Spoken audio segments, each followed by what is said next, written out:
আজকে কথা বলতে চাচ্ছি শিশুদের নিরাপত্তা নিয়ে। শিশুরা খুবই একটি সেন্সিটিভ জিনিস। শিশুরা কিছুই বোঝে না, ওরা অবুঝ। তাই ওদের নিরাপত্তা সবার উপরে। প্রত্যেকটি বাবা মা চায় তার সন্তানের সঠিক নিরাপদ। তাই প্রতিটি বাবা মাই তার সন্তানকে তার নিরাপদ আশ্রয় রেখে থাকেন। হয়তো কোথাও বাহিরে যাওয়ার জন্য হলেও, কিছু সময়ের জন্য হলেও সে নিরাপদ স্থানেই রাখার জন্য চেষ্টা করেন। তাই প্রতিটি বাবা মার উচিত তার সন্তানের নিরাপদ বজায় রাখে বা বজায় থাকে এমন পরিবেশ তৈরি করা। প্রত্যেক বাবা মাই তার সন্তানকে তার বিশ্বস্ত কারো কাছে রেখে যান, যাকে সে বিশ্বাস করেন যে সে তার সন্তানের নিরাপত্তা দিবে। আপনার বিশ্বস্ত ব্যক্তি আপনার সন্তানের নিরাপত্তা দিচ্ছে কি দিচ্ছে না তার নিশ্চয়তা কতটুকু? তবে সন্তানকে বাবা মার চেয়ে বড় নিরাপদ কেউ দিবে এটি কখনোই ভাবা যায় না। কারণ আপনি যার কাছে রেখে যাচ্ছেন আপনার সন্তানকে, সে হতে পারে আপনার রিলেটিভ, সে হতে পারে ডে কেয়ার, সে হতে পারে আপনার খুবই একান্ত কাছের মানুষ। তবে সে আপনার কাছের মানুষ, আপনার সন্তানের কতটুকু কাছের? হতে পারে আপনার মা, হতে পারে আপনার বাবা, হতে পারে আপনার শ্বশুর, বা হতে পারে আপনার শাশুড়ি। যেকেই হোক না কেন, সে আপনাকে নিশ্চয়তা দিয়েছে আপনার সন্তানের। তবে সে কখনো কখনো সন্তানের নিশ্চয়তা সম্পূর্ণ দিতে পারে না যে সে নিরাপদে থাকবে।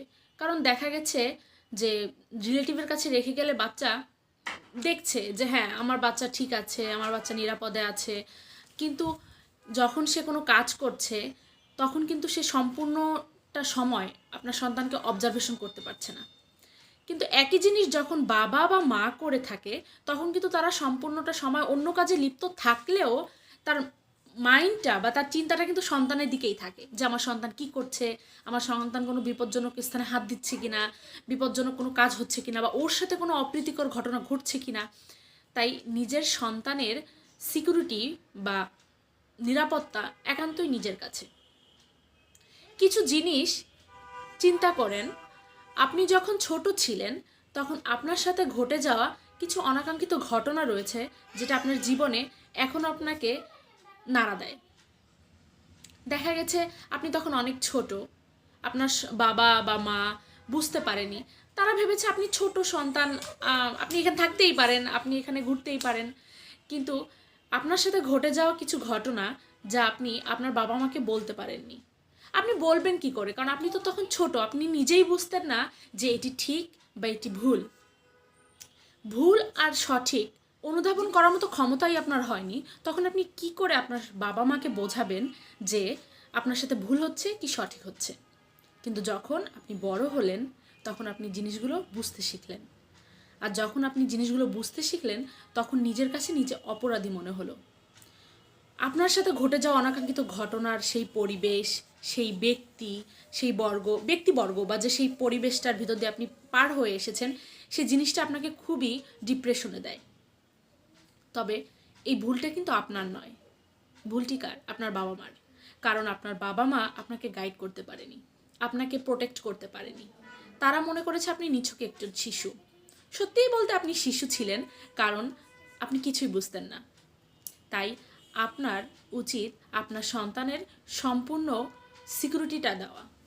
কারণ আপনার সন্তান যতদিন না বুঝছে ভালো মন্দ, তার সাথে ঘটে যাওয়া অনাকাঙ্ক্ষিত কোনটি ঘটনা না, এই জিনিসগুলো যতদিন সে না বুঝছে, আপনার একান্তই দায়িত্ব আপনার সন্তানেরকে প্রোটেক্ট করা, যাতে করে ভবিষ্যতে আপনার সন্তান যেন সেই জিনিসগুলো অনুধাবন করে কখনোই নিজের কাছে নিজে ছোট না হয়ে যায়।